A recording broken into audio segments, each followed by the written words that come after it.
Hey, what is up guys, I'm KBHD here, and you may remember or you may have seen the end of my Galaxy Note 7 review where I mentioned if you have a pre-recall Galaxy Note 7 that was exploding, you should return it. But if you have a post-recall Galaxy Note 7, one of the replacements with the green battery, then you're good. And then we saw a story of a replacement Galaxy Note 7 going up in smoke and catching fire on a plane. Okay, so, well, maybe it could just be a fluke. Sometimes phones have flukes. Or maybe, actually, it could have just been a non-replacement Galaxy Note 7 and somebody just said it was because they're trying to drum up a headline or something. And then there was another one, and another one, and another one. Replacement Galaxy Note 7s are now catching fire and exploding everywhere. So the bottom line is this phone, the Galaxy Note 7, is not safe. So if you have a Note 7, old or new, green battery or white battery, original or replacement, for your safety and for the safety of those around you, you should return it.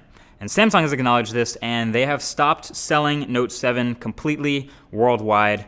RIP Note 7. So let's say you had a Galaxy Note 7 and you really liked that phone. I mean, it was a great phone. It had a great display, great camera, great set of features, high-end specs, great build. What's not to love? I mean, it was a nice phone before it started exploding, and that was nice enough to get people to spend a lot of money on it. So what do you do now? These are, in order of similarity, the best replacements for the Galaxy Note 7. So the most similar to that phone. So if you had a Note 7 or if you were thinking about getting a Note 7, these are the best alternatives that won't explode. Number one is the Samsung Galaxy S7 Edge.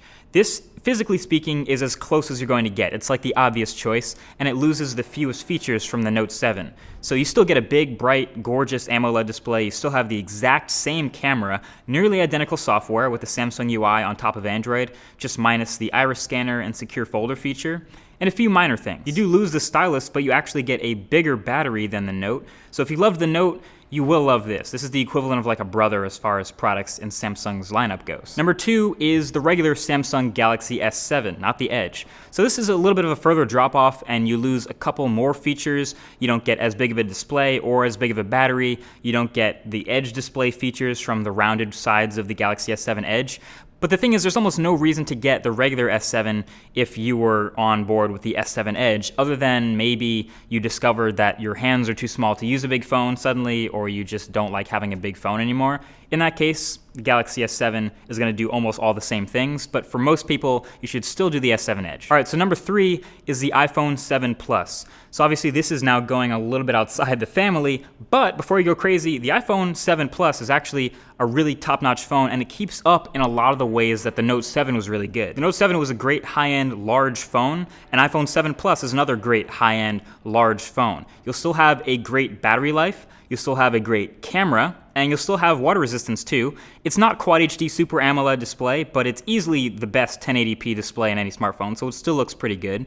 And you'll actually be keeping a lot of the super high-end hardware and performance and features by picking up a 7 Plus. Now, I don't know how many early adopter, super enthusiast Note 7 buyers would drop everything and buy an iPhone. iOS is obviously very different from Android, but this is definitely still a rock-solid choice, and the full review is incoming for that too. So number four is the LG V20. So this is a phone that was actually competing directly against the Note 7 in a lot of ways for your money, so it should be a very similar experience. So I've talked about it more in a second video, but this is a phone that's flying under the radar as far as great high-end big smartphones go. And it's definitely big, no doubting that.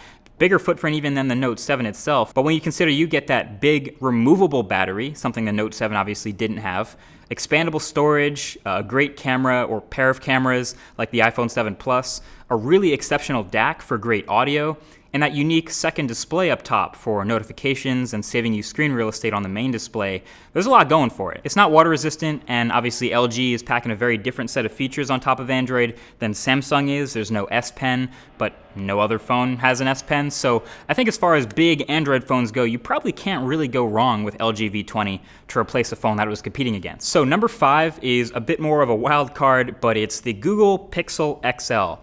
And this probably couldn't be a much better time for this phone to come out off the heat of a lot of people coming out of the Note 7.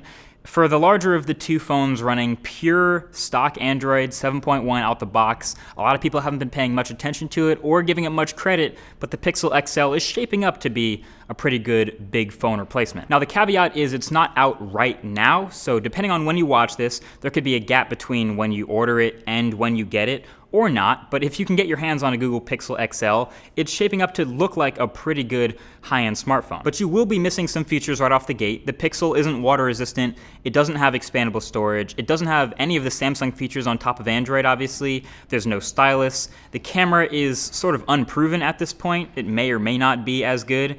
It'll probably match performance. It's got that Snapdragon 821 chip inside, but this is more of a distant cousin despite being such a big high-end phone. Of course, there are other big, great phones. There's Moto Z Force, there's HTC 10, there's even cheaper ones, but you could even go with the Galaxy Note 5 if you just have to have that S Pen. I mean, obviously, there's other phones coming out, but no other phone is going to come out that has that stylus, that S Pen experience. So if you gotta have the stylus, then maybe you go back to Note 5 for the time being. Either way, the phones I've listed above are the ones that are closest in similarity to the one that we miss and loved so dearly, minus the explosions. Until then, RIP Note 7, it was a great phone. It really was, but it's gonna be missed, it's a shame. And until then, on to the next one. Thanks for watching. I'll talk to you guys in the next one. Peace.